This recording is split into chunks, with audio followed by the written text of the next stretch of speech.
muvaccah ile yana.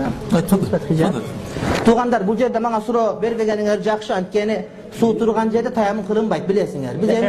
Biz çala uçuk içine bir çala mollabız. Ha? Azır.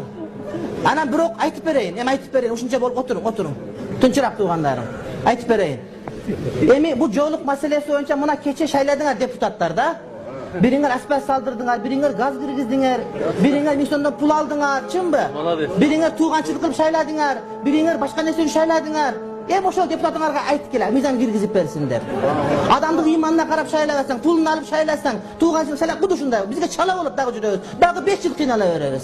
Pul kasatırsan buna şunday olur. Ha, gaz girgizip bergende şayladık, asfalt koyup bergende şayladık. Şunday kıldık mı? Eğer imanına karab şaylaganda, o şunlar bugün mizan çıkar atile.